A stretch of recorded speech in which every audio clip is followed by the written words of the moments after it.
Notification విడుదల కావడంతో తెలుగు రాష్ట్రాల్లో ఎన్నికల కోలాహలం కనిపిస్తోంది. ఏపీతో పోలిస్తే తెలంగాణతో కొంత కూల్గానే ఉంది పరిస్థితి. ఇప్పటికే అసెంబ్లీ ఎన్నికలు ముగిసినందున కేవలం పార్లమెంటు బరిలో దిగే అభ్యర్థులపై ప్రధాన పార్టీలు కసరత్తులు చేస్తున్నాయి.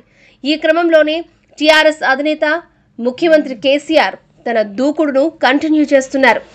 ఎవరికి టికెట్ ఇవ్వాలో, ఎవరికి నిరాకరించాలో ఓ నిర్ణయానికి వచ్చారు. ఈ క్రమంలోనే కొందరు కీలక నేతలకు ఈసారి షాక్ తప్పేలా లేదు. గత అసెంబ్లీ ఎన్నికల్లో దాదాపుగా అందరూ సిట్టింగ్లకు సీట్లు ఇచ్చినప్పటికీ పార్లమెంటు ఎన్నికల్లో ఆ పరిస్థితి కనిపించడం లేదు.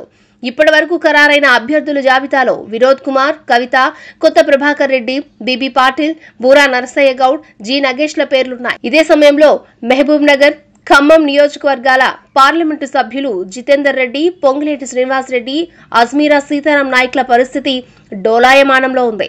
మంగళవారం నాడు ఎంపీల ఎంపికకు సంబంధించి మంత్రులు, ప్రజా ప్రతినిధులతో నిర్వహించిన సమావేశానికి వీరికి ఆహ్వానం అందకపోవడంతో టికెట్లు దక్కడం అనుమానంగా మారింది. జితేందర్ రెడ్డిపై ఎమ్మెల్యేల వ్యతిరేకత దృష్ట్యా టికెట్ రావడం కష్టమే.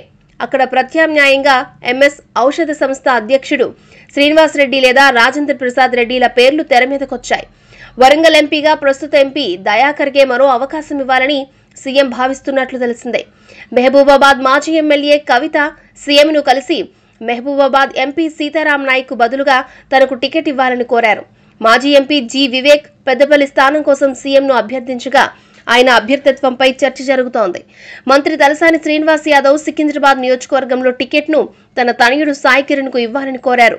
ఖమ్మం స్థానంలో ప్రస్తుత ఎంపీ పొంగులేటి శ్రీనివాసరెడ్డి పట్ల కేటీఆర్ కొంత సానుకూలంగా ఉన్నా కేసీఆర్ మాత్రం తీవ్ర అసంతృప్తితో ఉన్నందున అక్కడ వంకాయలపాటి రాజేంద్ర ప్రసాద్ అనే వ్యాపారవేత్త పేరును దాదాపుగా ఖరారు చేశారు.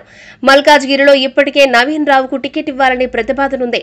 మరోవైపు నల్గొండలో పార్టీ అభ్యర్థులుగా నరసింహారెడ్డి, తేరా చిన్నపరెడ్డి తదితరులు పోటీదారులుగా ఉన్నారు.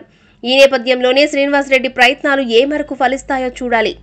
మరోవైపు కాంగ్రెస్ అభ్యర్థుల జాబితా విడుదలైన తర్వాత టీఆర్ఎస్ అభ్యర్థులను ప్రకటించాలని ముఖ్యమంత్రి కేసీఆర్ యోచిస్తున్నట్లు తెలిసిందే. ఈ నెల 15న కాంగ్రెస్ జాబితా విడుదలయ్యే వీలుంది.